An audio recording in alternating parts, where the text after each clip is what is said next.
Hi everybody, Father Bill Holtzinger here, and this is your Friday Reflection. Well, it's been about 2 weeks since I have done my Friday videos. I hope you didn't mind that. I was on a vacation, and I didn't just go away. I actually went on a cruise ship to Alaska. Yeah, it's amazing. So I took a flight from Portland to Vancouver, BC. There we stayed overnight with a group of about 8 of us. My sister Marianne was with me, and then we flew then to, we took the boat after that. We got on the boat in Vancouver, and we went the inside passage around Vancouver Island, and all the way up we got to practically, but not exactly, Anchorage. I think it's Whittier is the place that they dropped us off on, and then from there we went with one of the couples that was with me, or I was with them, and they showed us around their haunts, their places that they grew up in, and they were in and around Anchorage. It was a lot of fun. The cruise ship itself was, well, it was a cultural shock for me. I mean, we as a parish call ourselves to be people of welcome and hospitality. But I must say that people in the cruise ship industry, especially the people around the restaurants, it is just on steroids. It is so far beyond anything I'm used to.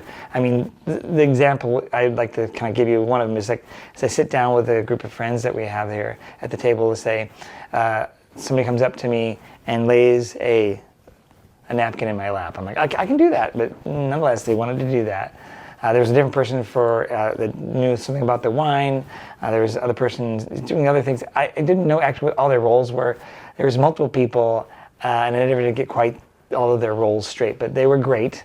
And so I ate 3 full meals a day, and that's not what I'm used to doing. So if you've gone on a cruise, you know what I'm talking about. You can continually eat practically, or drink, and I saw some of that as well, until you're just blue in the face. So for me, because I did eat quite a bit, I needed to make sure that I did laps around the ship. I figured out what deck that is that allows me to go all the way around, or mostly around, and I did lap after lap. It took like 3 laps to get about a mile or so.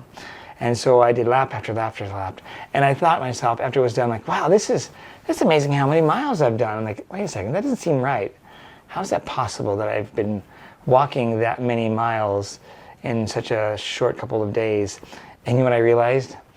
Is my phone and my watch, which is tracking my walking, isn't taking into account that I'm actually already moving because I'm on a ship. So as I'm walking, and it's going some 20 knots, let's say that's maybe, 17 miles per hour, I'm going to guess, and I'm walking maybe 3 or 4 miles more an hour, I'm going forward much faster than I'm walking, and it's counting for that. And when I turn around to go on the other side of the ship, I'm counteracting that, but ultimately it's a net plus going in one direction much faster than I am walking. So the data that my watch actually tracked was well beyond really what I was doing, and it took me a little while to figure out what was going on. I thought, gosh, I'm in the north, things are different. Like the sun would set at like 11:48 p.m. or things crazy like that, and then it'd rise around 2:30, weird stuff. So I thought, well, all bets are off what I'm used to. It's a totally different situation. Maybe I'm just crazy when it comes to how many times I'm doing laps or whatever. But no, once I figured out, I'm not in a stationary space. I'm actually doing laps on a cruise ship as it's going in one direction, and there you go. So the hospitality is wonderful. It just reminds me that if heaven is a wedding banquet, and of course at wedding banquets we want to kind of put on our best and as well as behave and receive a feast. This was probably the closest I've ever gotten to that in this form as hospitality and incredible food and amounts of food. It was just almost ostentatious, but it was, they were very nice and very kind. So I enjoyed myself, but it was just a cultural shift. So I start to think about myself as I'm kind of pondering on why I'm struggling with how deep this hospitality is maybe it's inside myself I don't feel worthy of even just that kind of hospitality. One of the maitre d' should actually take people's arms and walk them into the table where we were, and I ended up just kind of standing to the back of our group, and so they would be let in. Of course, the first persons, and especially the ladies, would be escorted in. So I was glad to be able to do that and actually put my napkin on my own lap. But it was different. We went to see lots of things, saw some bears frolic in a green space just off of the highway. We saw a moose go right by one of the vans we were in. Didn't see much of whales. There's whales around. People did see some, but I just saw a couple spouts, not much. But it was, touristy towns that we went to, but I was fine. There was an axe and lumberman show I went and saw that was kind of neat. That's pretty dangerous stuff. But all this is a vacation. Totally outside of my normal stuff, what I'm used to. I was able to do Mass, kind of had to ask them if I could have space for that. I got my paperwork all together as much as I could, but I wasn't guaranteed unless the captain gave the green light for that. After asking a couple times, we did get the green light, and it was just the 8 of us. I said, you're welcome to make it open to everybody else, but they didn't do that. It's interesting because I went back to, it's Princess Cruises. I was singing The Love Boat, drive my friends crazy. But when I got home, I actually looked up the history of the Love Boat. And where is it? Well, it's now at scrap, but what happened to it? That was very interesting, that kind of stuff. And I realized that on one of their programs, they have like a daily thing of what's going on. On a Sunday, on a ship of the early setting of these ships, they would have Mass 3 times on a Sunday. And here they didn't have Mass at all, except for the one that I did. They did allow a Jewish Sabbath service on Saturday, and there was a meeting with the doctor, somebody, and another person during the weekday. There was even a Bible study, but that was about it, really. So I was able to do the Mass, very simple. That was good. But takeaway, what's my takeaway? If this is any hint of what the wedding banquet of heaven is, I'm looking forward to that.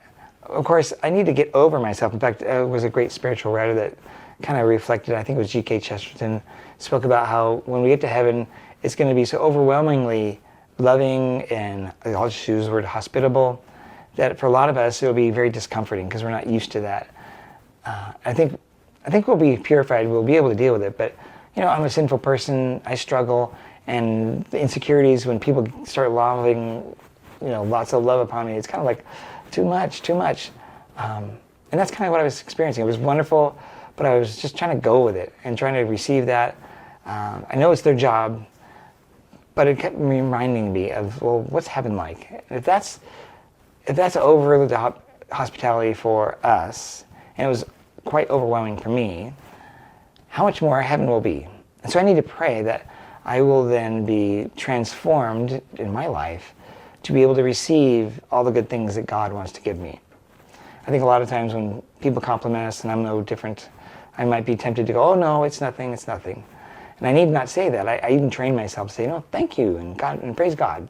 That means I receive the thanks and I give it to God. I don't have to own it because it's almost uncomfortable because I don't feel worthy sometimes of that because I know I'm a sinner and that kind of stuff. Insecurities, all kinds of things like that. People ask, well, would you go again? I'm like, well, I think I would. I still need to process this. But I'm so grateful that I was able to go. I'm grateful for the friends and the invitation to go. Grateful my sister was there. It's kind of a once-in-a-lifetime opportunity to go. I never would have thought of doing it. But I think it's important that during the summertime, especially if you work normally, that you take the time out and go do some recreation, go vacation, do something to get yourself out of the normal space that you're in.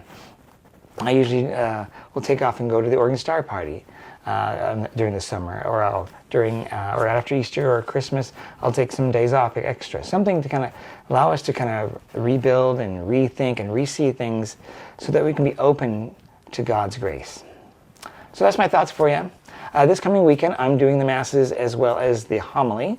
And so if you come, we'll look forward to seeing you. We're going to have a special thing that's going on. It's the Universal Collection offering that the Archdiocese is implementing now for all of the parishes in the Archdiocese. What is this?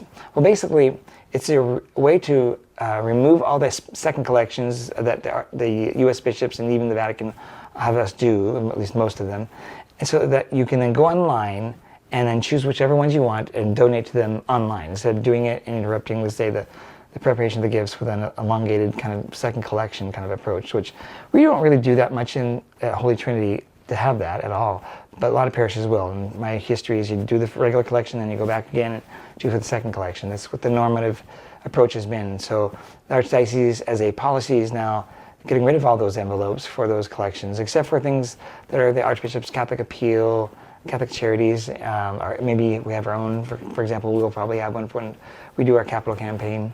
But that's what's going to be happening. So hope to see you this weekend. God bless you, and I'll see you soon. Bye-bye. It is amazing. Oh, God. Walking down the road. Get it, Pat. Get it. Okay. Only in Get Alaska. your cameras out. Stop. Got it. Stop.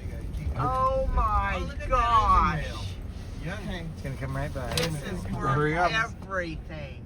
Look at that. Oh, my gosh. I got chills. Wow. Hey, buddy. Hey, bud. Oh, look at. I can't believe it. I'm getting out of town. I cannot believe it. Do you want to get out and try petting him? No. No. No. Can you believe that? Survey says.